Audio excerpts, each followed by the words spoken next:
This is Shin, an ordinary high school student. Nothing remarkable, nothing attention-grabbing. But on the other hand, he's utterly obsessed with magical stones and loves them deeply. One day we find him inside a shop for ancient stones, asking the shopkeeper if there's anything new or unique available. The man shows him a collection of stones beyond imagination, and Shin is left absolutely mesmerized. Suddenly, Shin remembers he has class, so he dashes out of the shop, promising the owner that he'll come back later. He gets through his school day just fine, and later that evening, he sits down with his mother. From their conversation, we learn that she is a renowned archaeologist with a massive collection of books in the field. She tells him, "Today is your father's birthday, but like every year, I'll celebrate it alone because all he does is drown himself in work." Shin is deeply moved by her words and promises her that this year, he'll bring his father to celebrate with them. He begins sending a flood of messages to his father, insisting that he come to the celebration, and even threatening that if he doesn't, he'll go to his workplace and bring him back by force whether he likes it or not. That night, they prepare an amazing birthday party and wait for his father's arrival. But contrary to their hopes, Shin's father doesn't answer any of the calls. As always, he's deeply immersed in his scientific research. That's when Shin decides, enough is enough. He takes the first train to his father's workplace. When he arrives, he tells the guards, "I'm Shin Sanga, here for a personal visit to the director." He takes the elevator to his father's office, but finds no one there. Suddenly, his eyes catch sight of a magical stone, glowing and clearly beyond its dormant phase. He runs toward it to grab it, and in that very moment, a massive burst of energy explodes throughout the room, shifting the entire reality around him. In an instant, the stone pulls Shin into another world, a world he doesn't recognize, a world that makes no sense to him. Meanwhile, in that same world, we shift to a mysterious man wielding a terrifying dagger, silently infiltrating the royal castle. He swiftly eliminates 2 guards, then steps into the king's chambers, clearly intent on assassination. The king lies asleep, unaware of what's happening. The man raises his blade, ready to strike, but suddenly the king opens his eyes, blocks the attack in an instant, and sends the man flying back. The king speaks. It is not manly to kill someone in his sleep. Everything flips upside down. We discover that the attacker is Arslan, the son of the former king, here to exact vengeance on the man who betrayed his father and stole the throne. But do you really think it's going to be that easy, my friend? No way. In a flash, both of them summon their magical weapons, and an epic battle erupts, blows flying from the left, the right, above, and below. Arslan gathers all his power and strikes at the king, but it's no use. The king blocks it effortlessly and sends him crashing to the ground. Just as he's about to deal a killing blow, he instead wounds Arslan in the side, then commands the soldiers to imprison him. We then shift to the past, learning that Arslan once lived peacefully in the royal palace, until one day he overheard the servants talking about how the current king had murdered his family and usurped the throne. From that moment forward, Arslan swore to reclaim his father's right and restore the throne, no matter the cost. Back to the present. Suddenly, a portal of energy opens in the prison courtyard, and in a flash, Shin emerges from it. Everyone is stunned. No one understands what's happening. Are you human or spirit? How did you get here? Before Shin can even open his mouth, the soldiers charge at him. They decide to imprison him too. But do you think it'll be that easy? Say it with me. No way. Suddenly, a deadly magical energy erupts from within Shin, and Arslan shouts,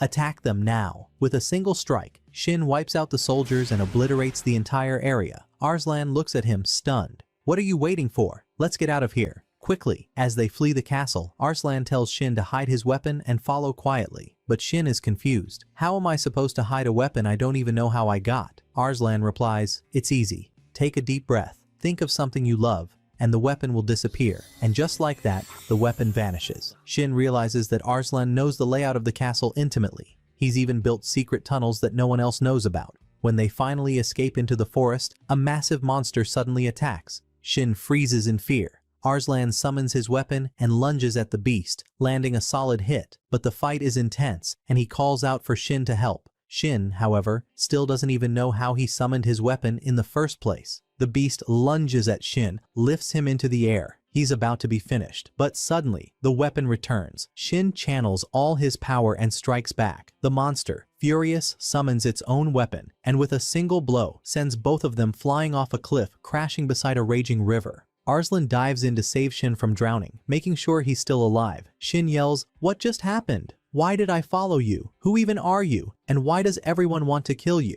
Arslan finally begins to explain. He tells Shin that this world is called Andorra Kingdom, a mythical realm, something like Atlantis, my friend. As they speak, Shin opens his eyes again, utterly overwhelmed by the beauty of the place. Arslan tells him to stay calm. Then suddenly, a girl appears. Her name is Lisa, and she calls Arslan, Your Highness, leaving Shin completely shocked. A prince? But you were just in prison. What is going on? Arslan brushes off the question and tells him to keep walking. Eventually, they arrive at one of the most beautiful villages in the kingdom, where a majestic bird flies above. Lisa explains that the bird's name is Flaren, and that it's her closest friend. She's stunned to learn that Shin is from another world. The astonishment is written all over her face, but Arslan interrupts them urgently. We need to find a place to hide, fast. He leads them to an important figure in the kingdom, Pascal, a genius, and the man who has been Arslan's mentor since childhood. But before they can even catch their breath, a massive wild boar charges at them. Without hesitation, Arslan summons his weapon again, and Lisa calls on Flareon, who transforms into a giant dragon. In an instant, the dragon snatches the boar and finishes it off, but another boar appears, this time charging straight at Shin.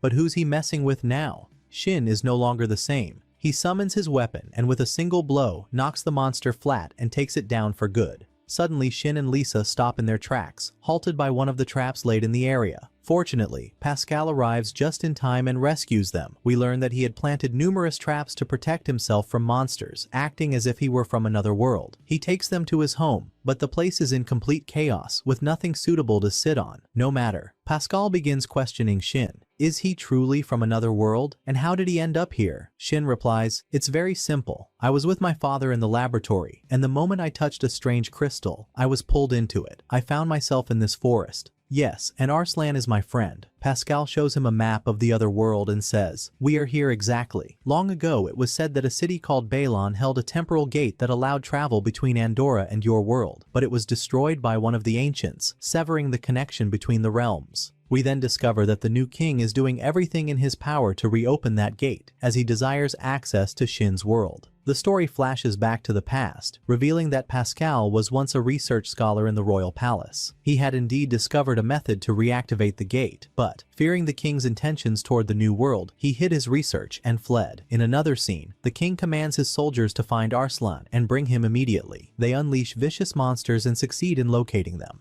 The soldiers almost capture them, but just then, the alarm bells ring at Pascal's house. An overwhelming number of soldiers begin their assault. Arslan wants to fight, but Pascal stops him saying, We must escape immediately. If the king's men capture us, we won't be able to do anything. At that moment, the traps are triggered, capturing and destroying the soldiers one by one. Pascal grabs his flying machine and escapes swiftly. After several loops in the air, he shouts, Hold on to something. Then he crashes violently and says, That was the best landing I've ever made. Yes, you heard me right, my friend. He takes them to a secret hideout. From the outside, it looks abandoned and filled with bats. But inside, it's a fully equipped laboratory. Later, Pascal and Arslan move aside to talk privately. Pascal says, We must find a way to return Shin to his world, and at the same time, prevent any connection to the other world. Ancient legends warned against this. He adds, But how can we do that while the king himself is trying to open the gate? You're now a wanted man and I'm in hiding.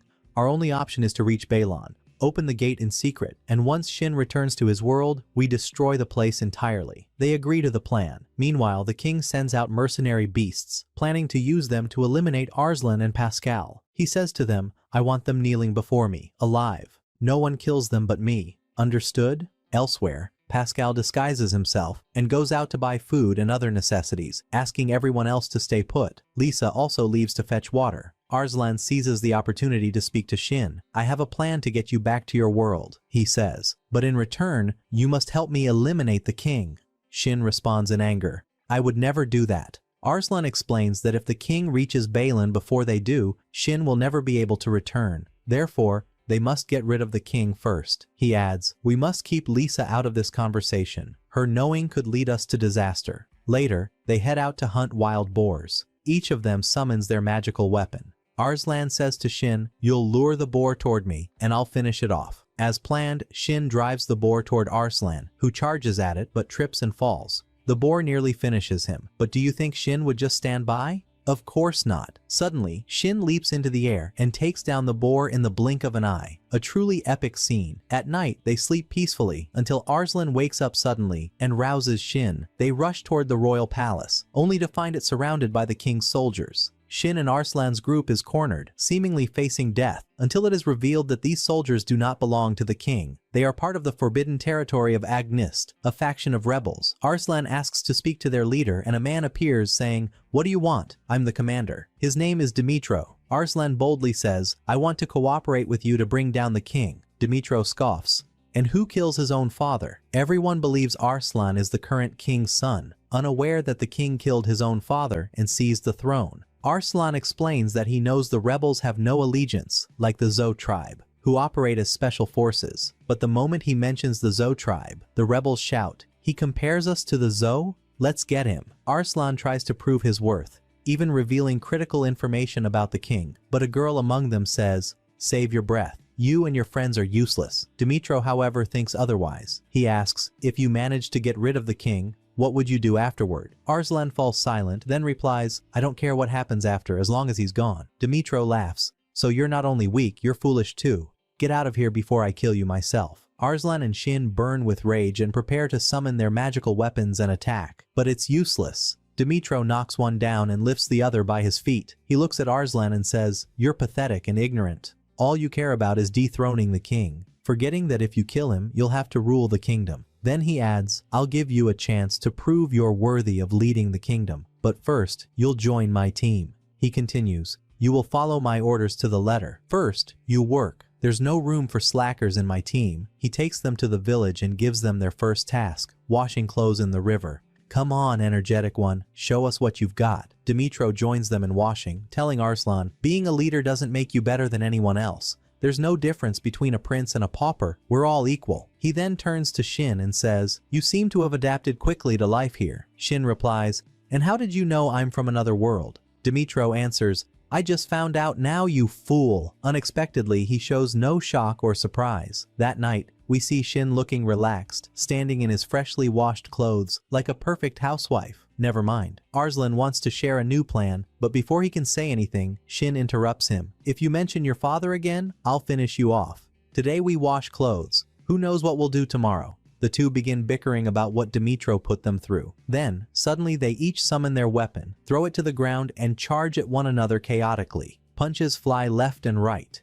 and it seems like the end. The battle between them continues until they both collapse from exhaustion. Then we see that Dimitro and the rest of the team had been watching the entire time from above, letting them settle things their own way. On the other side, we shift to Pascal, who had once again returned to the secret laboratory to inquire about Arslan and Shin. The girl responds that when she regained consciousness, neither of them was there. Pascal is stunned and says they must have gone to pursue the king, growing deeply concerned and deciding to search for them immediately. We then return to Shin and Arslan, just as Dimitro begins to regain consciousness. He tells them, "Get up. We have much work to do." They promptly gather for a meeting, where Dimitro shares his view that the idea of a coup and surrounding the king is impossible, as the king has many allies, especially the cities surrounding the castle. However, he adds that if they head north of the kingdom, they might find people willing to join their cause. At that moment, Arslan objects, saying, "A coup? The royal guard alone exceeds 80,000 soldiers," but Dimitro insists on contacting the Zhou tribe and attempting to recruit them.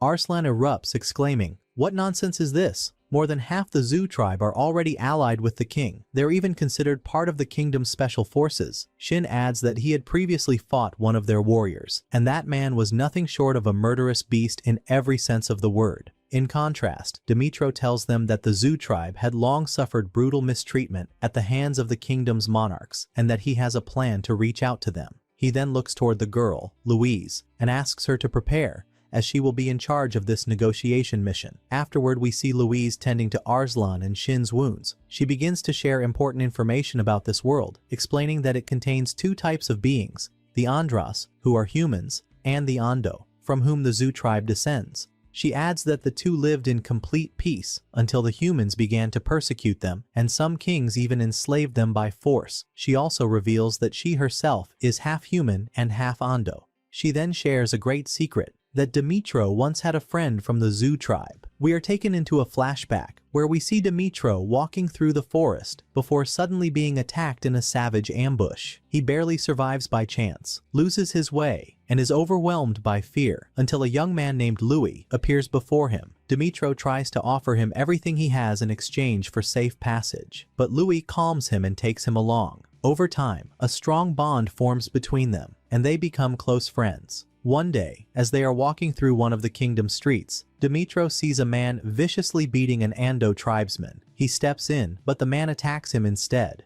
At that moment, Louis intervenes to protect him, fighting valiantly. Suddenly, a group of people launches an ambush and a fierce battle ensues. Tragically, Louis suffers fatal wounds and dies. Dimitro is left in shock and profound grief over the loss of his friend. We return to Shin, who goes to visit a team member named Aljo, a young man with the mysterious ability to foresee events, but only when he loses consciousness first. Shin asks him whether he will ever return to his original world, and Aljo replies that he still does not know, but Shin surprises him, saying that he sensed an energy that appeared and disappeared in the same instant, right here in this place. Aljo goes to investigate, only to realize that Shin had set a trap to knock him out and force him into a vision. However, the plan fails. Aljo then tells him that he had a vision nonetheless. If he ever sees the blue andro bird, only then will he be able to return to his world. Shin is overjoyed and sets off to find the bird, but he falls into another trap, this time set by Aljo. It turns out there is no such bird, and Aljo simply wanted to take revenge. It becomes clear that Aljo is not an easy person to deal with either. Elsewhere, we see the Beast Squad in the forest, having discovered that Shin and Arslan are in the area. While Shin is wandering, a beast ambushes him from behind, saying, "Want a final wish before you die?" The beast attacks clumsily, and Shin struggles to block the blows.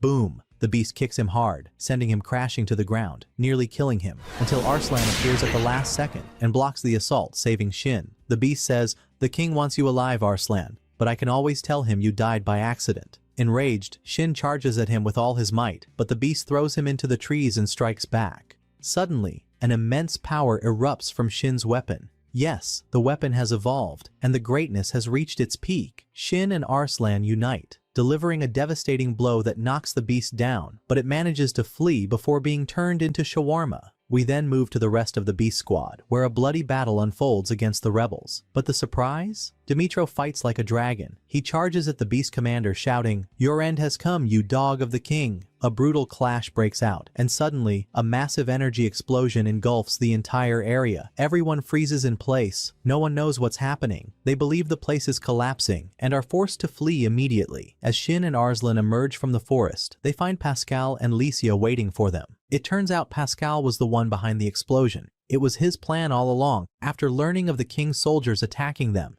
Genius. Suddenly, Dimitro and the rest of the team arrive. When he learns that Pascal used to work with the king, Dimitro becomes furious and leaves. That evening, Pascal sits with Arslan and says, "Where are you headed, my boy? Joining a bunch of rebels to destroy the kingdom? I heard you tried to kill your father. That's why he threw you in prison." Arslan, angered, replies, "Don't call him my father." Pascal responds, "Even if he's not your real father, don't forget he raised you, gave you everything, and never neglected you." Arslan says, "I must avenge my real father. He killed him and stole the throne." Pascal then says, "But do you even know the reason? Or are you just following your emotions? Listen, my boy, I won't stand in your way, but before you make any decisions, you must find the reason and the evidence. And before you walk the path of vengeance, seek the truth first." In another place, we see Shin roaming the city in search of Dimitro. He asks a chubby man, "Have you seen a tall idiot wearing a hat with a feather at the front?" Suddenly, Dimitro appears before him. They head inside,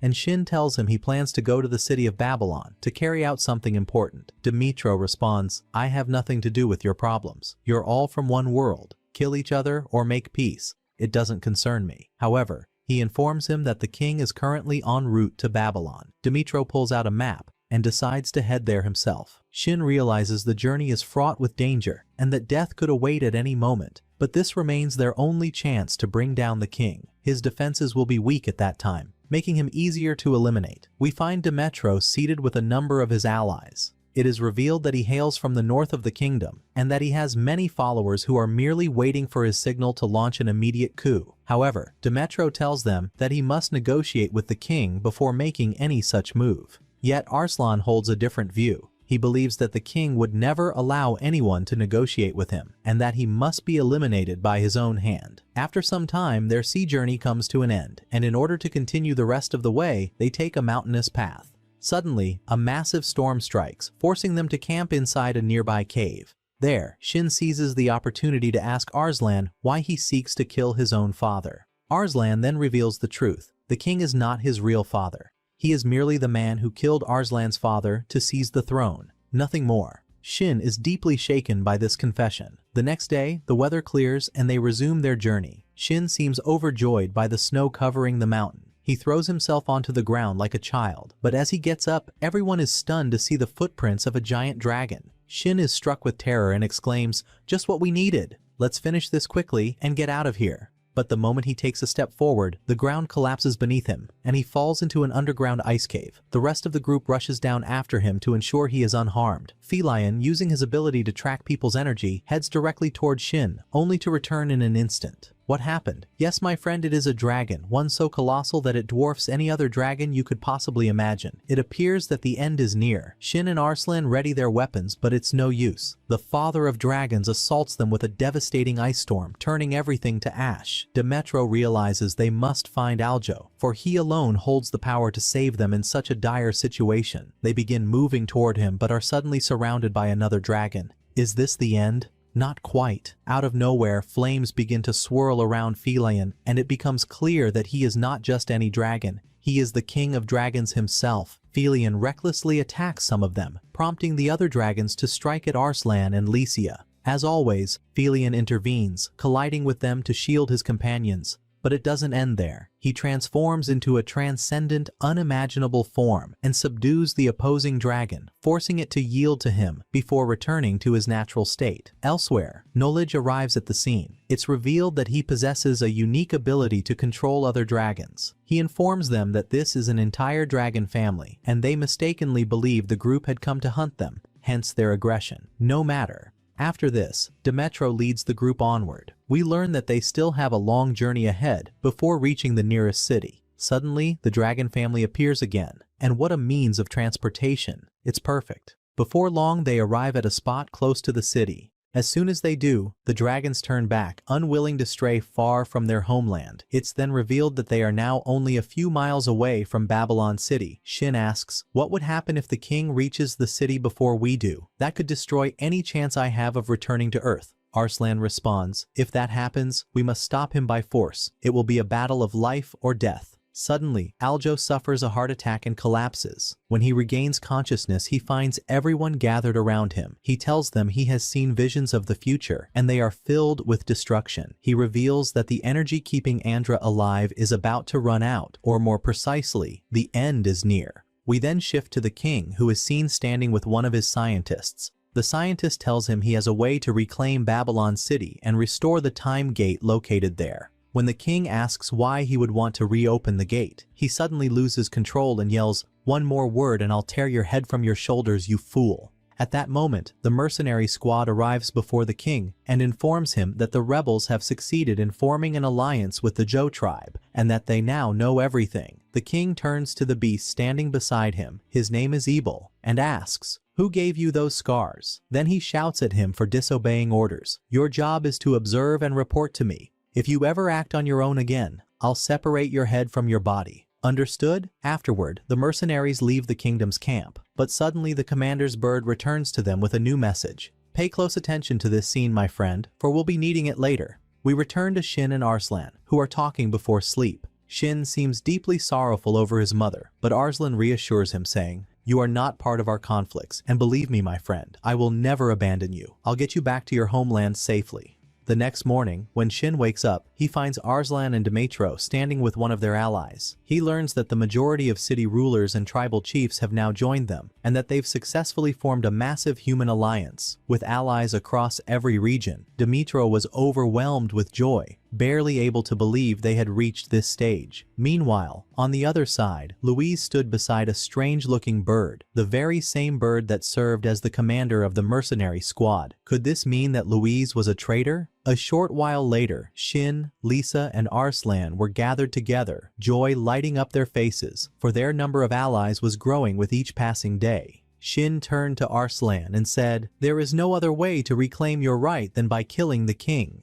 Arslan, enraged, shouted back, "If there's one reason I still draw breath, it is to kill the king and reclaim my father's right." To which Shin replied, "Then tell me, do you even know why your father was killed? Or do you simply seek vengeance for the sake of vengeance?" Arslan, furious, retorted, "Do not overstep your bounds. You are but an outsider. In mere moments, you'll return to your world, and I'll finally rid myself of your father's shadow forever." Upon hearing this, Shin's anger flared. He landed a punch that threw Arslan to the ground, then said, "Do you know what it means to kill a king? It means entering a battle of life and death, and it is only that which I fear for you, fool." Then he turned and walked away. We then shift to Pascal, who was flipping through an old book in search of information about the city of Babylon. Suddenly, his assistant entered with alarming news. The life energy in Andro was dropping at an unnatural rate, threatening to bring ruin to the entire city. Pascal immediately reviewed his research and said to his assistant, "Something strange is happening. Yes, it's exactly like what occurred when the king seized the throne of Andro. There's no doubt the king has a hand in this." He decided at once to head for Babylon, though the distance between him and the city was immense. But his assistant surprised him, revealing that, thanks to his genius, he had built a private aircraft just for him.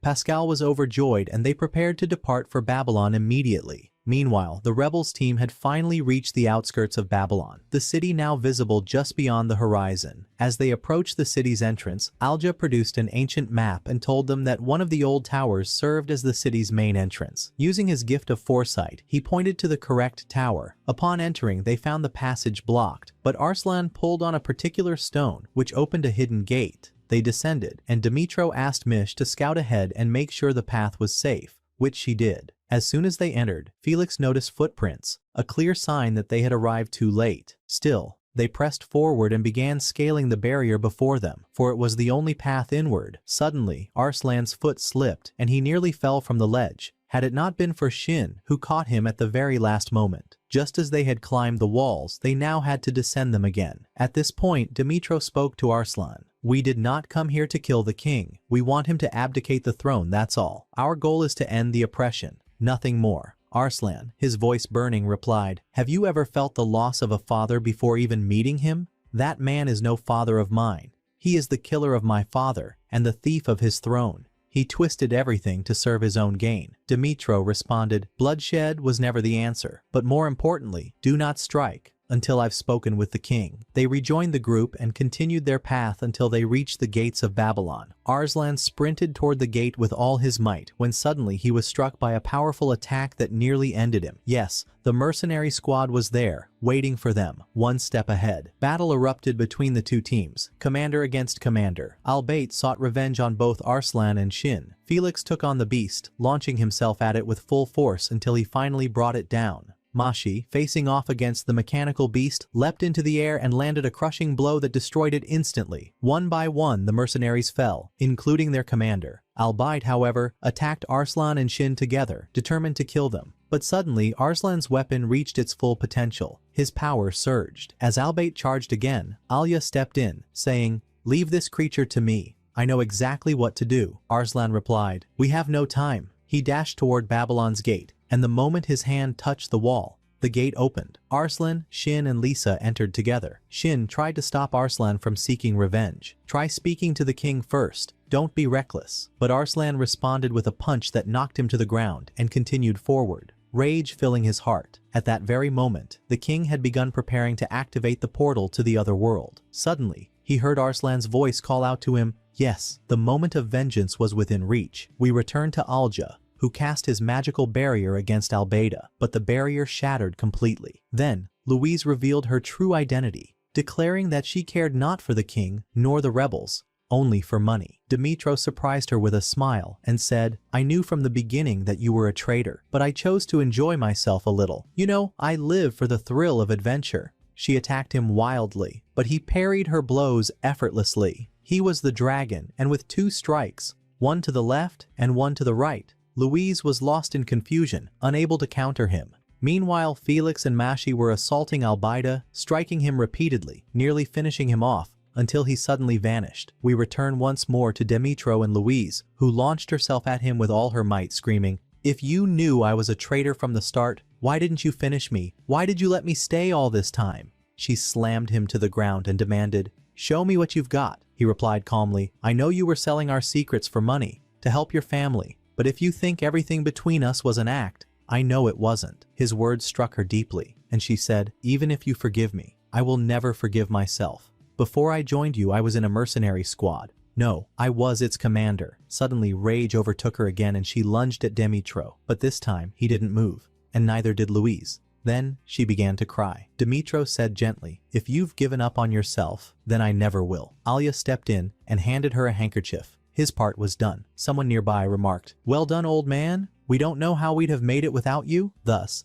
Dimitro managed to calm Louise and bring her back to their side once more. As for Felix and Mashi, they pinned down Albeida, beating him until he was on the brink of death, and then, just like before, he vanished. At last we arrive at Arslan, who now stood face to face with the king. He summoned his weapon and lunged with full force, shouting, "I will avenge you, father. I will avenge the theft of your throne." But the king pushed him back and responded coldly, "I have no idea what you're talking about. I did no such thing." Suddenly, the portal to Earth activated, and a surge of immense energy flooded every corner of the room. And here, Shin arrives at the scene and joins the battle, standing before Arslan and wondering aloud, is he truly the king's son, or merely adopted? The king firmly replies, "Arslan is my son, and he is not related to anyone else." As soon as the king conceals his magical weapon, Al-Baid suddenly appears and charges at Arslan recklessly, knocking him to the ground. He attacks again, and it seems his end is near, but the king sacrifices himself at the last moment, transporting Arslan away to safety. Yes, the king has been killed, the pens have been lifted and the pages have dried. The gate becomes fully activated, and Shin and Arslan strike at Al-Baid, but the latter evades the attack and immediately escapes to the realm of Earth. My god, what exactly is happening? I can no longer understand a thing. The gate's energy changes entirely, and Al-Baid disappears completely from the scene. The gate then closes and everything returns to how it was. Everyone gathers, and Pascal arrives at the site. The king draws his final breaths and says to Arslan, "Now, I can leave Andorra to you without worry." Then he passes away in total peace as Arslan weeps bitterly over his loss. But, was that truly his real father, or not? And did Al-Baid truly escape to the Earth realm, or was he erased from existence altogether? However, the news of the king's death is certain to turn the kingdom upside down. What events lie ahead? Will Arslan and Shin remain silent about what occurred? Certainly not. The tale is far from over, for behind the tale lies another tale. After the king's death, Dimitro realizes that the revolution has already come to an end. He tells the team, "We must take control of the situation before chaos spreads across the kingdom." As for Arslan, he withdraws from the world, drowning in his thoughts about what had happened and the extent of the king's sacrifice for him, even though Arslan had come initially to destroy him. At that moment, Shin comes to comfort him. Suddenly, Arslan confesses that guilt has begun to consume him, and he had acted far too rashly. He should have spoken with the king first. In fact, every time he tries to recall his real father, only the image of the king comes to his mind. He says, "The hatred ran deep, and I should have listened to Bakal when he said to me, 'Search for the truth, and do not act until you have proof.'" Shin replies, "Everything you said is true.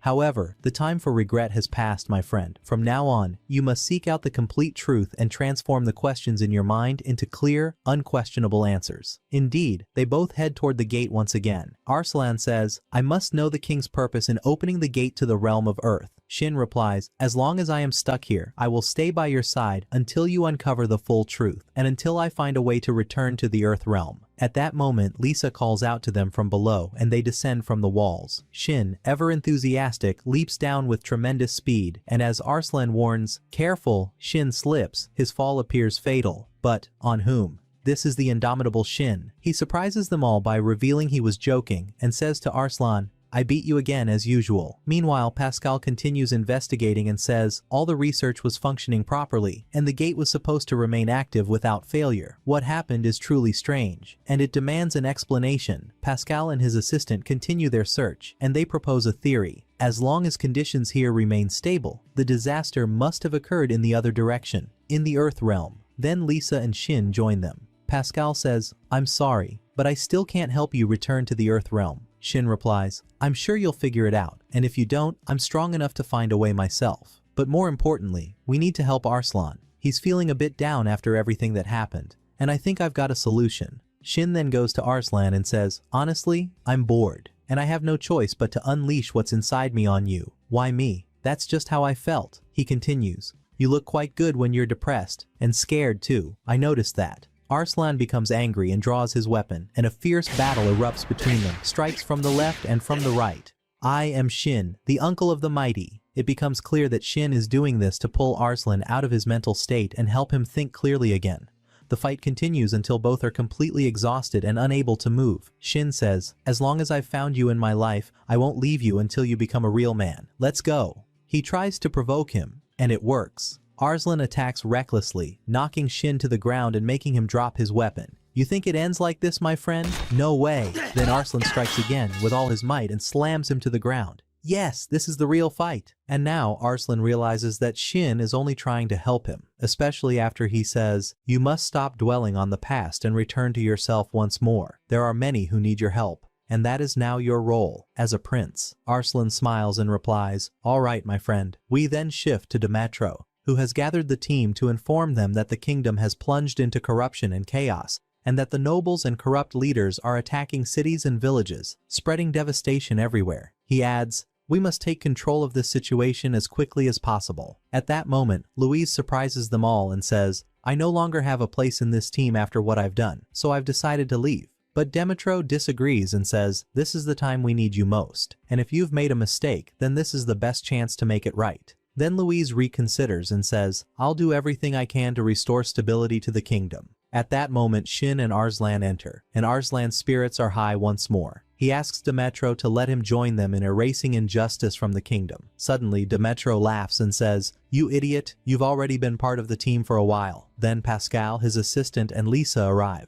Pascal informs Shin that they will conclude their investigation here and return to the royal laboratory, hoping to find a way back to the Earth realm. Then Demetro says, we must head back to the capital. On the way, we'll try to reclaim the areas overtaken by corruption. Here, Shin bursts with joy and excitement and says, I'm the leader of our journey back. This is truly great. On the other side, we see a certain noble who has gathered a number of soldiers and begun attacking people and stealing food brutally. He even declares that the village now belongs to him, and its people are his slaves from this day on. Before he can finish his words, a dagger appears beneath his feet. Yes, it's Demetro and the team. They have arrived. This is your darkest day. The soldiers charge, but it's hopeless. They face the rebels. The rebels counterattack and teach them a lesson they will never forget. Suddenly, that wretched noble lunges at Arslan and Shin. Step aside. Next, over there, your grace. The noble flees before suffering the fate of the rest of his men. Later, the village chief gathers with the team and thanks Demetro for standing with them. But when Shin asks if the noble had learned his lesson, the chief replies, no. He looks worried, fearing that the corrupt noble will return the moment the team departs the village. Demetro urged everyone to hurry and race against time, calling upon the allies for help to restore order amidst the chaos that had swept across the lands. Yet Arslan explained that even if they did so, regaining control of all regions at once would be nearly impossible. He emphasized that the people themselves must take part in reviving hope,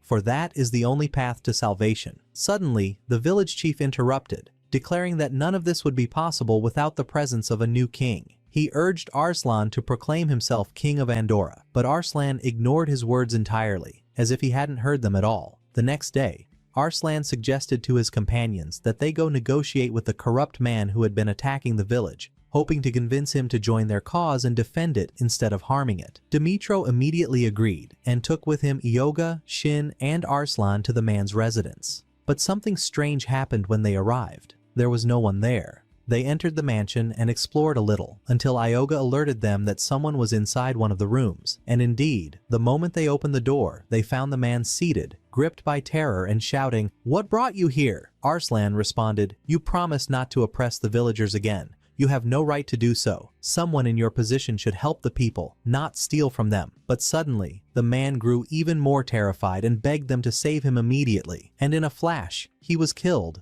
But why? And how did it happen? There it was. The bait had appeared. He was the one behind it. And it seemed he had been struck by a dreadful curse, turning him into a terrifying demon. Everyone drew their weapons as the bait launched into a frenzied attack. Shin intercepted him, and Demetro struck again, while Arslan stepped back slightly, but the bait caught him off guard and wounded his shoulder. Suddenly, Arslan's shoulder transformed, releasing a wave of frightening spirits. Arslan and Shin fought with everything they had, but the spirits rose again, surrounding them from every direction. At that moment, the bait seized Dimitro and hurled him through the castle window, smashing him to the ground, nearly killing him. But just then, someone appeared and saved him at the last second. It was the mercenary commander. But why did he save him? We flash back to an earlier scene where we discover that the bait had massacred the mercenary squad in Babylon and even betrayed the commander himself, yet the commander had miraculously survived. A fierce battle erupted between the commander and the bait, with the former gaining the upper hand and delivering a critical blow. In the end, the bait fled before he could be finished off completely. Dimitro thanked the commander, whose name was Kor, but Kor replied coldly, "I didn't do this for you. I only want to destroy the bait." Still, Dimitro invited him to join their team. Kor hesitated briefly, then agreed on one condition. "Once I'm done with the bait, I'm leaving." Meanwhile, we shift to Dimitrov, the extermination commander, who was meeting with one of his aides to ask for help, as a corrupt noble was attacking their island with a fleet of advanced ships and weaponry. At that moment, the team led by Pascal arrived to inform Dimitrov of what they had discovered. He explained that the gateway connecting Andorra to Earth wasn't just one, it was two, one in Babylon and the other on Earth's side. So activating the Babylon gate alone would not work. In fact, it could have disastrous side effects, just like what had happened to the bait. The only solution was to open both gates from both sides. He then turned to Shin and said, "We will find a way to bring you back." Moreover, the energy that sustained life in Andorra was rapidly depleting, and if no definitive solution was found, it could cause the collapse of the entire world. Elsewhere, a confrontation was brewing between Felix and Misha on one side, and Kor and Louise on the other. Louise tried to calm things down, but Misha recklessly launched into an attack. Suddenly, a spear pierced through the scene. It was Jared, the leader of the Badoon, stepping in to de-escalate the situation. He said, "I know these two were once criminals, but they are still part of us. I promise, anyone who dares lay a hand on them, I'll take them down myself." And indeed, he succeeded in restoring calm. In another location, war broke out at the edges of the island. A noble threatened the residents, saying, "Surrender or you'll be eliminated one by one." But the reply was fierce and unwavering. "Stand your ground and know who you're speaking to. Your doom has arrived, wretch." The battle began, and the enemy fleet was obliterated in a stunning display of force. After the fight, the team regrouped. Dimitro asked Jarad to help secure the northern territories, while the rest of the group headed toward the capital to reclaim the regions that opposed them. Later, Arslan took both Dimitro and Shin aside, telling them that sending the Badoon alone to pacify the north would be a failure. People still feared them, thinking they were savage beasts. That's why they needed a mixed team of humans and Badoon. "Here," Shin teased him, saying, "First time I've seen a human with the brain of a dog speak wisely." Arslan playfully grabbed him, threatening him for the joke. We then moved to the girls who were sitting together. Suddenly, Licia said, "I wish I could do something to save Andorra from ruin." Louise replied teasingly, "Simple. Marry Arslan instead of staying a spinster." They burst into laughter, while Licia blushed deeply, her face turning red. That night, Pascal was sitting with his assistant when Arslan entered and asked whether he had found anything about his origins. Pascal replied, "While searching in the lab, I found old records. I discovered that your real father's name was Arzam, the former king, before Lausanne seized the throne. The shocking part is that Arzam and Lausanne were once allies. Together, they conquered the northern continent, and they were the first to discover the Babylon Gate." That was all the information they had uncovered so far. There were still many ancient records left in the lab, and Pascal promised to continue the search to uncover the full truth. The next day, the team split into two groups as planned. Radio and his team headed north, while Dimitro and the others marched directly toward the capital. Before long, they reached the royal castle. As they stood at the gate, servants ran to greet them, followed by the captain of the guard and the soldiers, none of whom could believe Arslan was still alive. The prince's return filled them with joy. The captain asked about the people accompanying him. Arslan responded, "They are my friends. There's no need for concern." The group entered the castle, and the servants informed him that more than half the soldiers had abandoned their posts after the king's death. Dimitro commented, "I'm sure they've turned into bandits and mercenaries. That's why the kingdom fell into chaos." Suddenly they heard a loud noise from outside. They rushed out to find the royal guards confronting Felix and Misha on the brink of battle. The captain ordered them not to wander the palace and remain suspicious, but Arslan told him to lower his weapon. "I know you're doing this to protect me, but they are my friends, not enemies. None of this is necessary." The guards obeyed immediately. Shin, grinning, said, "You really are a true prince. Everyone listens to your word." Afterwards, Arslan wandered alone through the castle and entered the king's chamber. He took his father's dagger, then approached the royal throne, lost in thought. Dimitro called to him, saying, "That chair is no different from any other. The throne means nothing. It's the one who sits upon it that matters. Always remember, as long as this throne remains empty, the kingdom will stay in chaos." Then he walked away. We shift to another scene where the minister was speaking with Gradio. He remarked that Dimitro was a genius and he never expected humans and Badoon to stand united. Suddenly, he sensed something strange approaching the forest. A ghost army was drawing near the castle. No doubt, the bait had sent them. The news spread quickly. The captain gathered the troops preparing for battle, but morale was dangerously low. Everyone muttered, "This is the end." That's when the team appeared. Dimitro stepped forward and said, "Step aside and enjoy the show. Even Arslan himself is ready to fight." The captain tried to stop him, fearing for his life, but Arslan insisted. He took Shin and the others with him to face the spirits. An intense battle erupted, with the team striking down the ghosts one by one, but they kept rising in number. Suddenly, a ghost ambushed Misha, nearly killing her. But at the last moment, Kor intervened and saved her. For the first time, Misha thanked someone, and there, observing the battle, stood the bait, now fully transformed into a demon, blinded by vengeance and destruction. After a few moments, there was no sign of Arslan. Suddenly, the storm swept over everyone with reckless fury. Shin began to take blow after blow, as though it were the end of everything. From within the house, a massive number of spirits erupted. Spirits with no purpose other than to eliminate the prince. They charged violently, and no one could stand against them. Kor intervened in the battle, but the house grew even more besieged and the spirits multiplied rapidly. You think this is the end? No, not yet. Suddenly, the royal guard appeared, entering the battlefield with courage. They provided full support, striking down the spirits one after another. Then came a majestic moment. A grand battle uniting the royal guard, the rebels, and the stateless, all fighting on the same side. Yes, this was the long-awaited scene in its entirety. The house continued to fight against Shin, but Dimitro struck it in the leg with a dagger, distracting it. Arslan then pounced and landed a powerful blow to its eye, leaving behind an unforgettable mark, and once again, greatness revealed itself. As expected, the house fled before it could be destroyed completely. Everyone present rejoiced at the glorious victory, and joy filled the air. Elsewhere, we shift to Pascal, who was in the royal laboratory with his assistant. He was stunned to see research scattered everywhere and remarked, "This must be what happened after the king left the castle." Suddenly a voice called out from behind him. Yes, it was Roni, Pascal's friend and the overseer of the laboratory's research, overjoyed to see Pascal had returned at last. The two reunited and began investigating the cause behind the depletion of life energy in the kingdom of Andorra, which now stood on the brink of collapse. Later, we see the entire team gathered in the castle. There, Kor declared that he must pursue the house and eliminate it once and for all. Yet he realized that the house had now become a murderous beast, and he could not face it alone. At that moment, Louis joined him, followed by Dimitro, who sent Felix and Misha to accompany them. Suddenly, Arslan said, additional support must be sent, and dispatched a group of royal guards with them. During their journey, they noticed something deeply alarming.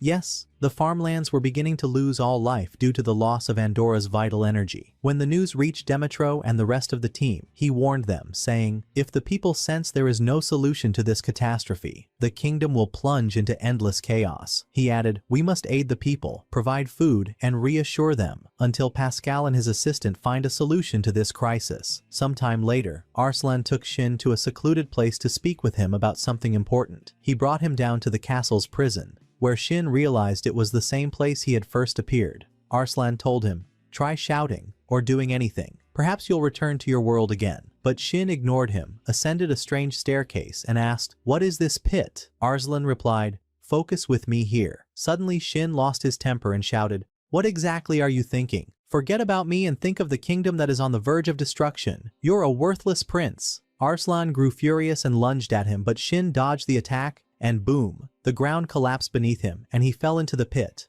Arslan tried to follow and fell as well. It seemed to be the end for both of them. But Arslan used his weapon to cling to the pit's walls, while Shin spotted a strange ladder and leaped toward it. Arslan followed. With no way back up, they decided to continue descending. Arslan admitted he had no knowledge of this place. As they went further down, complete darkness surrounded them. There was no visibility. Suddenly a voice behind them asked, "Who are you? What are you doing here?" They turned swiftly and asked, "Are you human or jinn? What's your story exactly?" Arslan approached and discovered a chained prisoner seated on the ground, one of the Adon. His name was Freem. Arslan asked him about his identity, and Freem replied, "We were servants in the royal castle, and somehow we ended up here." Arslan asked, "And who imprisoned you in this place?" Freem responded, "King Ram. Yes, the real Arslan." And so the story began to unravel. We now learn that Freem was the commander of the kingdom's special forces and the king's right hand, carrying out every command without question. But due to a single mistake, the king decided to imprison him here. Yet Freem still loved the king. He held no anger toward what happened, for King Ram had always performed his duties with devotion until he changed completely because of an outsider. Now we flash back to an earlier time. We see King Zarin and his brother Lazan discover a body near the castle. By sheer chance, it turned out the man was alive. Freem said, "It was clear he wasn't from our world. He must have come from Earth." The king brought him to the castle and welcomed him warmly. We learn that this man was a brilliant scientist, a remarkable researcher, and the king was truly impressed by him. He even possessed the ability to travel between Andorra and Earth with astonishing ease.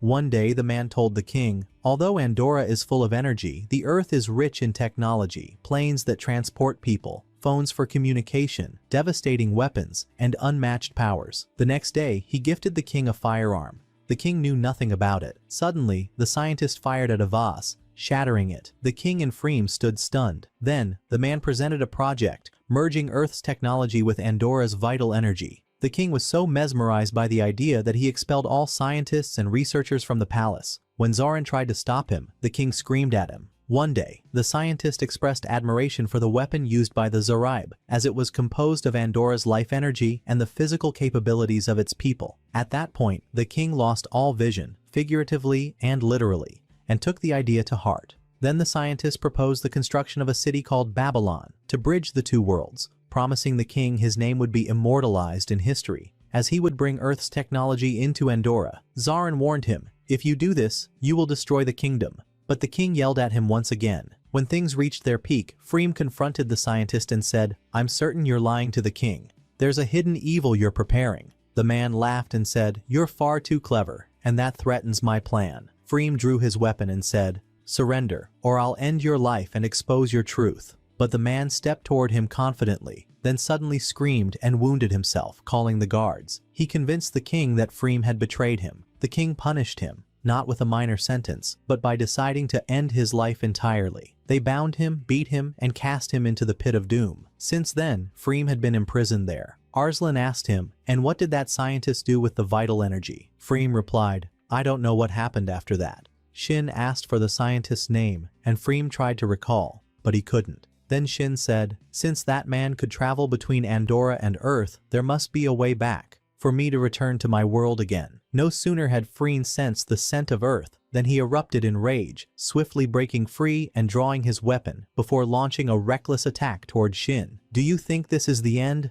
Absolutely not. Suddenly, a magical stone emerged from within Shin's body, releasing a tremendous surge of energy that engulfed the entire place. In an instant, both Shin and Arslan were transported to the world of Earth. The two stood frozen in disbelief, neither of them understanding what had just occurred. Yes, Arslan stood stunned, while Shin was overwhelmed with joy, realizing at last that they had returned to Earth. Shin then took Arslan with him and headed to his home. The doorbell rang, and the moment the door opened and his mother saw him, she embraced him tightly and burst into tears. Only then did he realize how worried she had been, not knowing where he had disappeared to. At that moment, Shin introduced her to Arslan and said, "He is the one who helped me more than anyone else so I could return here." "Yes, you heard that right." But his mother replied, confused, that she understood nothing of what he was saying. Suddenly, Shin told her that he had been in another world, specifically in the kingdom of Andorra, and that Arslan was a native of that kingdom, even its prince. She replied,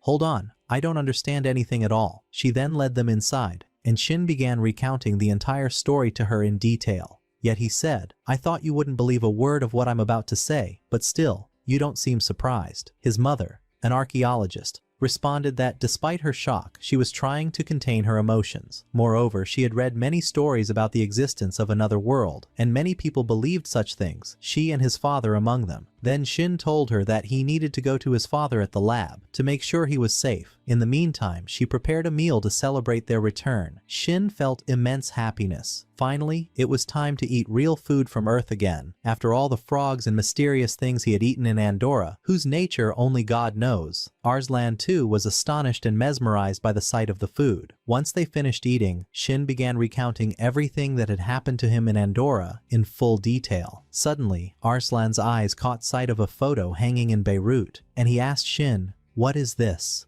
To which Shin replied that it was a photo, a technology from the world of Earth. Then the mother showed Arslan another photo, one of Shin as a child. At that moment, Arslan appeared shocked, as though he had noticed something strange. They all went to rest for a while, and Shin told Arslan that they would go to his father in the morning. Since he was a scientific researcher, he would certainly be able to help him return to his world. Indeed, the next day, Shin took Arslan on a short tour, spending a wonderful day together, introducing him to the world of Earth. Arslan remained captivated by everything he saw. They then headed to the lab, where they met Sangha, Shin's father. The moment Sangha saw his son, he rushed to him joyfully, relieved to see him safe and sound. Then Shin introduced Arslan to his father, and told him that he had come with him from Andorra. As always, his father showed no sign of surprise. Instead he said, "I knew you were there." But what exactly did he mean by that? They sat down together, and Shin began recounting everything that had happened to him, asking his father to help Arslan return to Andorra. Sangha responded that the crystal which had transported them had been discovered by his mother, and it most likely contained massive energy, even the power of instantaneous travel. He then reassured him, "Don't worry, I'll definitely find a way." Shin then hurried his father, telling him that Arslan was the son of Andorra's former king, and that his uncle Dels had killed his father and seized the throne. But Dels himself was later killed, and Andorra had since plunged into utter chaos. Sangha calmed them down and promised that Arslan would return to Andorra as soon as possible. Suddenly, Arslan drifted off, as if remembering something. He froze in place, and then all his memories came flooding back. A vision flashed in his mind, a memory of Shin as a child. Yes, bearing the seal of the kingdom of Andorra. What is the truth behind this? I'm not mistaken. All at once, Arslan rushed back toward the lab, heading straight to Sangha and said, "You didn't believe our story because of some tales about another world, but because you were actually there yourself." Shin tried to calm him down, but Arslan had already remembered everything. Yes, he had recalled the image of the world that once appeared to them long ago. Suddenly Sangha shot him, and it seems this is the end. Shin stood in utter shock. He could no longer understand anything. Suddenly, Sangha declared that he would kill Arslan, just as he himself had been stripped of everything. Yes, Sangha was the one who killed King Zaram. Arslan was enraged and tried to summon his weapon, but he failed. Sangha mockingly said to him, "Do you think you're in Andorra or what?" Then he called out to Shin, telling him to come closer. But Arslan stopped him and revealed a shocking truth. Shin was not his son. Shin was the son of Delzal. But why? And how? In that very moment, Arslan stabbed Sangha with a dagger, took Shin, and fled the place, disappointment and heartbreak filling the entire atmosphere. Shin could no longer move, so we returned to a flashback to discover the story from the beginning. We had known that Sangha was once a simple scientist, awaiting the birth of his child. But sadly, his son died at birth. He was consumed by grief. Then, by coincidence, he found a way to travel to the world of Andorra, where he met the king. Upon learning of the presence of an energy source there, he changed. He became greedy, his heart overwhelmed with desire. He began plotting to exploit that energy to amass a vast fortune. Now, since Andorra was a kingdom devoid of any technology, the king was astonished when he saw a lighter. Yes, just as you heard, my friend. At that moment, the king told Sangha that Delzal had a sick son, one no one could cure, and offered to entrust him to Sangha, hoping that Earth's technology might succeed in healing him. Indeed, Sangha assured him that the field of medicine on Earth was highly advanced, and that surely they would find a treatment for his condition. Delzal hesitated at first, but he had no other choice to save his son. He went to bid him farewell, and handed him over to Sangha. Sangha took the child to Earth, where he was treated successfully. Sangha then gave him a home, and as time passed, the boy began to grow attached to him. And by the way, that child was Shin, my friend. Later on, Sangha convinced the king to build the city of Babylon and to open the dimensional gate using the energy source, thus allowing access to the surface at any time. and enabling Earth's technology to flow into the kingdom. He told him that such a feat might immortalize his name in history. The king was greatly impressed by the idea and headed to Babylon. But there, he discovered Sanga's betrayal. He had done it all for the life energy. The king tried to stop him, but Sanga shot him and killed him. When Delzal arrived, he found his brother taking his final breaths. He begged him to return his son, but Sanga replied, "Come and take him, if you can." Then he disappeared, forever. After that, Arslan returned home and decided to confront his mother with the truth. At that moment, she told him that after what Sanga had done, there was no longer any way to return to Andorra. That's why she had taken care of him, raised him as her own son. Suddenly she handed him the royal seal and revealed that they were actually cousins by blood. They entered the room to rest a little. As Shin lay down, memories began to attack him. He remembered his true father dying before his eyes, while he could do nothing. Then suddenly, Arslan said to him, "Now I finally understand why Delzal was so insistent on rebuilding the city of Babylon. Yes, he wanted to reach you, Shin. You were his only goal all these years." After learning the truth, Shin sank into a state of depression. He refused to eat or drink. Arslan tried to help him, but it was no use. At that point, Arslan decided to go to Sanga himself and try to speak with him. He made his way to the laboratory, but the guards blocked his path. When Sanga saw him, he took him to his office and pointed a gun at him, saying, "If you try to drug me, I'll blow your head off." Arslan calmly replied, "I'm only here to ask you something. I'll leave right after." He asked him, "Do you truly love Shin? Do you see him as your son?" Sanga responded, "Even if he's not of my blood, I'm the one most worthy of him. I'm the one who raised him, the one who taught him. I consider him my son. More than that, all I want is for us to be a family again, just like before." Arslan realized that Sanga didn't intend to harm him or Shin as long as they stayed out of his way. In fact, he might even help them return to Andorra someday. He went back to Shin and told him that he had been to see Sanga at the lab. He told him everything that had happened and said, "You must talk to him. Don't make the same mistake I did. I should have spoken to Delzal before making my decision. And you, Shin, you must forget about Andorra entirely and go speak to Sanga. After that, you're free to decide as you wish." At that moment, Shin thanked Arslan and told him that he truly would go and talk to Sanga. Meanwhile, the team was still out there, searching for Shin and Arslan. Suddenly, Alicia rushes to Dimitro, accompanied by one of the soldiers, informing him that a guard had seen them walking together toward the castle's prison. She explains that this prison was the very first place Shin appeared. At that, Grotto heads inside to inspect the prison, and afterwards, they gather to hold a meeting. Then, Bakal appears and informs them that he has discovered a way to travel between Andorra and Earth. Everyone is stunned, their faces filled with shock. Bakal begins to explain, revealing that in ancient archaeological records, he found references to crystals of incredible power, called Barren Blue. Crystals that once allowed seamless travel between both worlds. However, one day, that power was utterly shattered. And yet, if anyone were to come across even a fragment of it, it would respond and activate once more. These crystals only react to heartbeats and intense emotions such as rage, fear, or even curiosity. Yes, this explains Shin's presence here. The energy must have been dormant within him, which allowed him to cross into this world. And by the same logic, there must be a reason why they are now on Earth.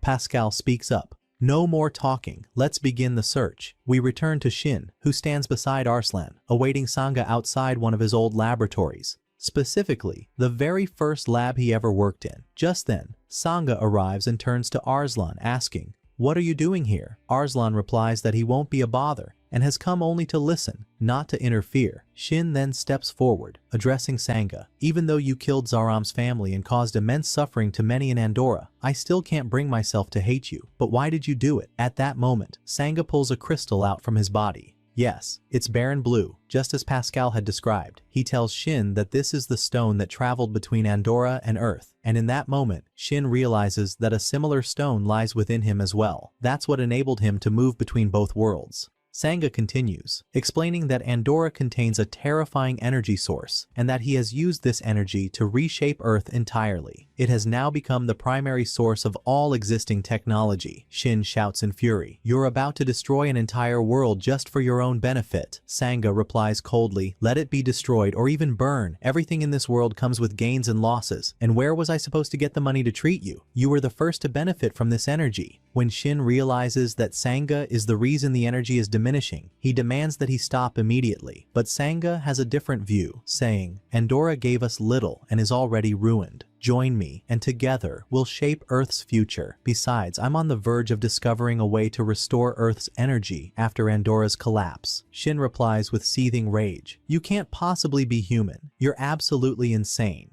Furious, Sanga draws his pistol and points it at Shin. If you won't help me, then don't stand in my way. At the last moment, Arslan lunges at Sanga and manages to teleport Shin away, but Sanga shoots Arslan, sending him crashing to the ground, seemingly about to finish him off. But, do you really think this is the end? Of course not. The barren blue energy suddenly activates and teleports them all away. We are then thrust into a fierce battle as the team faces off against Albeit. Yes, they've found him, and they've sworn not to return until he is utterly destroyed. Albeit charges in recklessly, but then a strange energy surges among them, and suddenly, Shin and Arslan are dropped right in front of Albeit himself. What terrible luck, my friend. The team is stunned. No one understands what just happened. Albeit smirks and says mockingly, Welcome back. He launches another wild attack, but the team swiftly evades. Shin sarcastically mutters, Arslan, Andorra is vast and endless. Yet fate insists on bringing us here. I swear, may we just die and be free of this cursed luck. I've had enough. Then they draw their weapons, and a brutal battle begins between the team and Albeit. The group faces off against the specters one by one, while Shin and Arslan continue their fight against Albeit. Suddenly, in the middle of the clash, they pause and talk again about Baron Blue, wondering, can Shin use that power once more? Albeit snaps and shouts, Enough talking, come die already. Shin retorts, Can't you see we're discussing something critical? Shut up until we're done, will you?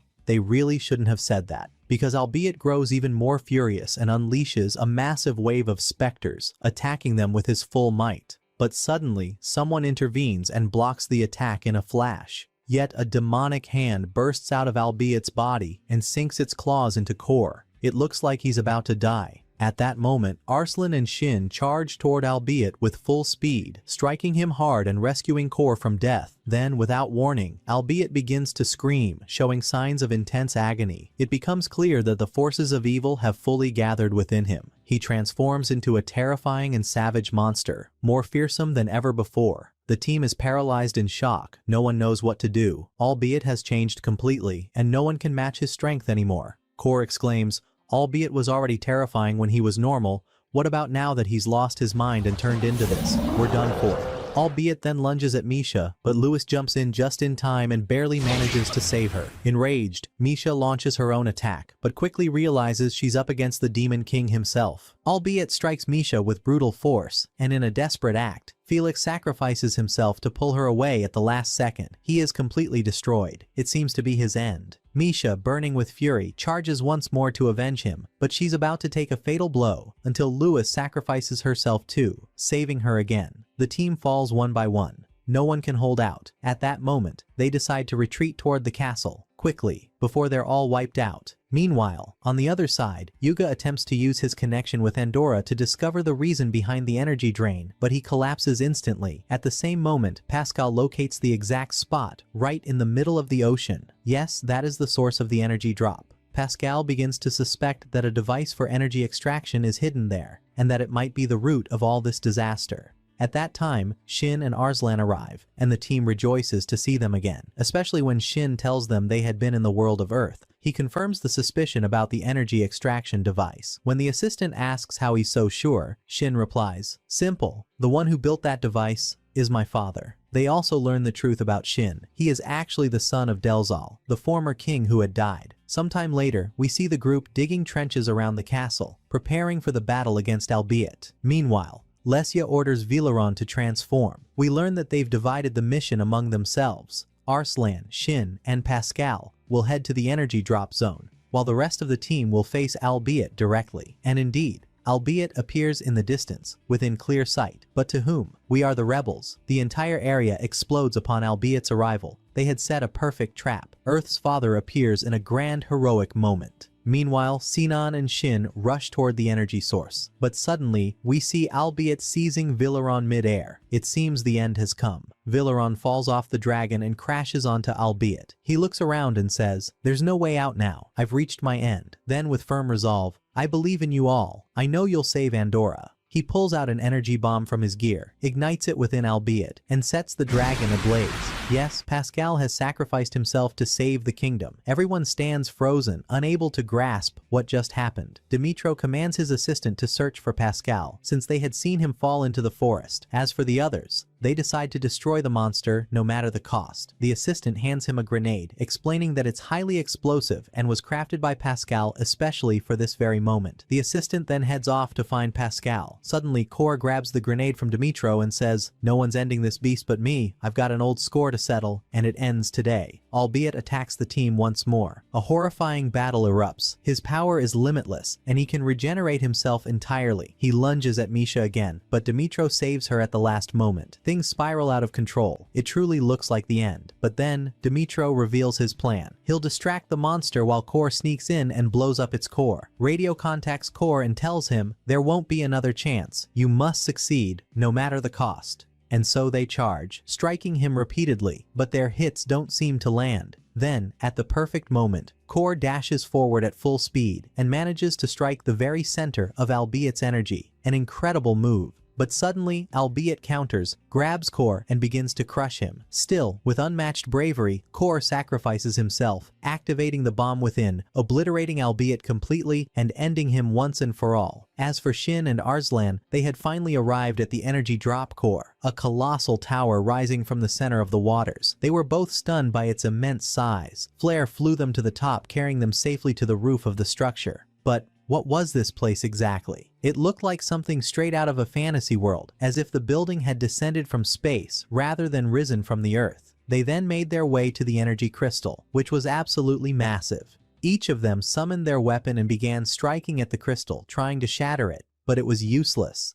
The crystal was tougher than any shield a person could ever imagine. That's when Shin stopped his attacks and, relying on his intellect, told Arslan that this was known as a core fracture. Every crystal had a weak point, and that's where it must be struck. "I don't get it," Arslan said. Shin replied, "It's simple. Just hold the weapon vertically." Boom, he broke it. My friend, it was an absolutely stunning moment. Arslan followed, delivering a strike of his own and smashing the crystal as well. Then Shin said to Arslan, "Promise me, when we return, you will declare yourself king of Andorra. Believe me, this is the right time.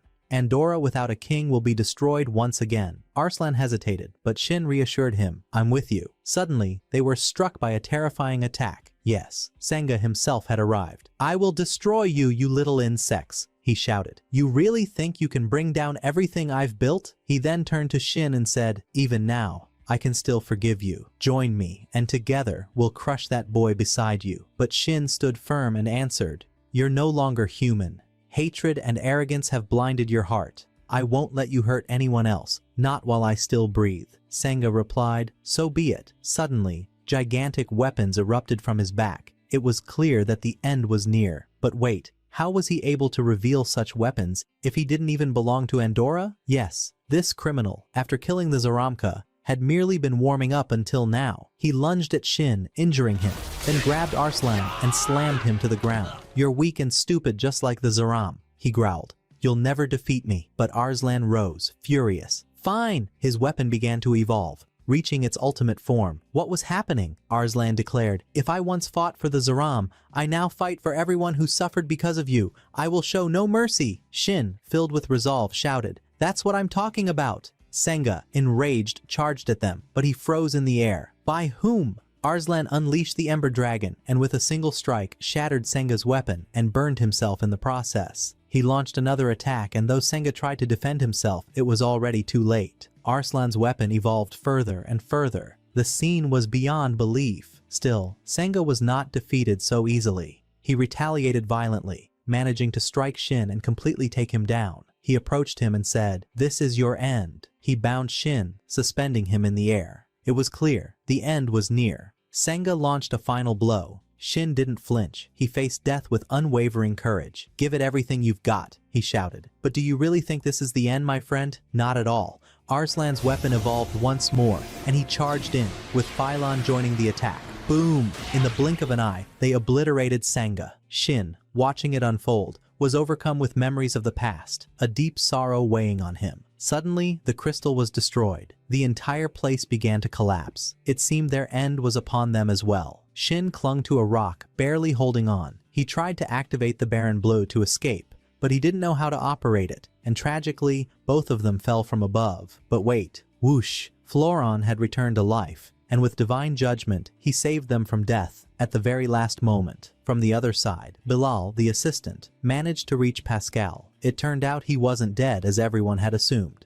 Instead, he was hanging between the trees, having survived thanks to his explosion-resistant suit, and another luxurious feature we'll learn about later. After a short while, we find Dimitro and the team gathered, when suddenly Shin and Arslan arrive. The atmosphere turns jubilant when everyone realizes that Pascal is still alive. Then, we see Dimitro, Shin, and Arslan standing together. At that moment, Arslan thanks Dimitro for everything he has done for him. Soon after, Xia joins them as well. When Arslan turns to her, he thanks her for all she's done and says, "I'm sorry if I made you worry about me." The girl is deeply moved by his words and bursts into tears. Arslan, confused, doesn't understand why she's crying. Shin turns to him and says, "Of course an idiot like you would ask something like that. The girl loves you, you fool. Let's leave that moment aside." After that, everyone takes a bit of rest, and joy spreads as Andorra is returned to them once again. Everything seems absolutely perfect. But suddenly, Shin steps outside, and Arslan follows him. There, Shin tells him that he has to return to planet Earth.